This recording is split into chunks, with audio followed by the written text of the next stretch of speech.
Number 7 on the list, we have the Danish Gambit, one of the more common openings that you'll see. Pawn e4, pawn e5, and white just starts giving up material as fast as possible, starting with pawn to d4. After it takes, the pawn's just going to come up here to c3, allowing his opponent to continue to take that material. Again, his opponent doesn't have to, but the intent would be for his opponent to take. Bishop here to c4, not even worrying if black takes more material. If black does continue to take, bishop here to b2, all of a sudden white is down 2 pawns in material, but you can see he has a very aggressive setup. Both of his bishops are both eyeing down on this king side. Black has none of his pieces involved into the game. White has a fairly open lane for his queen to get involved. Both sides of the board in the middle very easily, can get his knights very easily involved. Castle queen side or king side, depending on if he needs some safety or if he wants to be very aggressive. So Danish Gambit, definitely one of the openings that you'll get a lot of opportunities to play. So definitely makes my list of the best chess aggressive openings.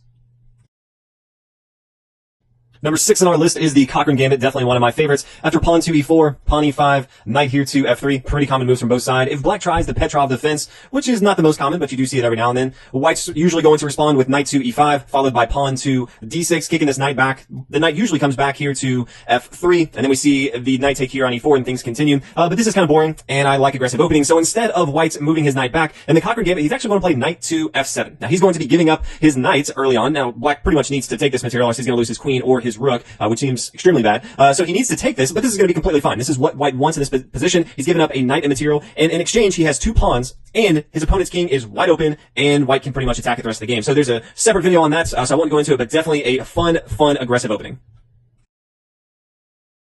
The next aggressive opening to make our list is the Scotch Gambit. Starts out with pawn to e4, pawn e5. I love pawn e4 openings. Knight to f3, knight c6, and then pawn to d4. This is the Scotch game. The Scotch game is typically pretty slow, pretty boring, and so someone came up with the Scotch Gambit, which makes it all the more interesting. So after the pawn takes here on d4, white's going to forego taking this material here on d4. You could see an exchange of the knight and the knights here, but instead white's going to play bishop here to c4, and he's going to have a very strong attack that he's going to start. So again, the Scotch Gambit, if you're definitely looking for a way to kind of spice up the Scotch game, this is definitely your opening.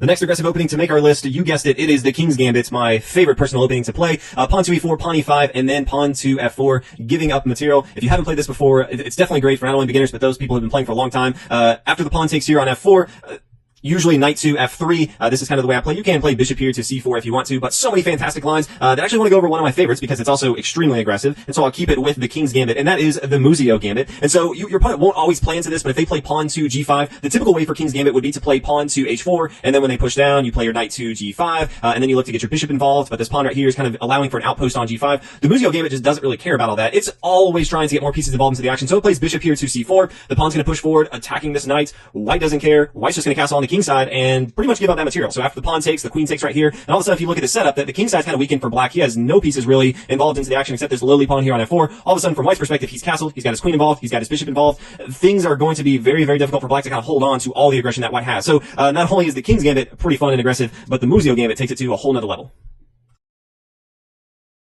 The next aggressive opening we're going to be looking at is the Halloween Gambit. It is extremely risky, but it is so much fun to play. Starts out with pawn to e4. If people are curious why e4 is a pretty common occurrence, this opens up the door for the light square bishop to get the queen involved into the game. Usually e4 is a much more aggressive opening, so that's why a lot of the openings have e4 in it. But pawn to e5, and then we have kind of the 4 knights game, so knight to c3, after knight to c6, then we have knight to f3, and the Halloween's Gambit is knight taking here on e5, which seems a little crazy, and it is, which is why it makes the video. Knight taking here on e5, the pawn's going to push forward to a d4. If the knight comes back here to c6, we kind of just push forward again. We can kind of force it to come back here, so very aggressive, just continuously pushing, forcing black to really just move his knights across the board. He could try another knight move, but all in all, white's just going to be pushing forward with his pawns, trying to control the center, get his bishop involved. His queen has some support right here. Definitely a fun opening, and although white's down the material, many times if black doesn't play perfectly, white can get that back. So definitely a fun opening, but very risky as well.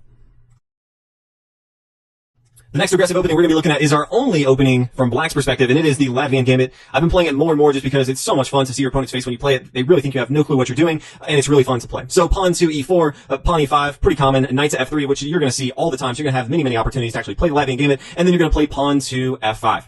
Pretty crazy opening. There's a lot of different ways that white can respond to this, especially if they've never seen it. They may try something super crazy. So that's why there's another video specifically about that. But the Latvian Gambit is extremely aggressive, opening up the king side over here. There's a lot of different ways to bring the bishop here to c5 and actually give up material, even the rook or the queen if you want to, and just go ahead and attack this square here on f2. So a lot of different ways you can do this, but no matter how you slice it, the Latvian Gambit is definitely one of the best aggressive openings.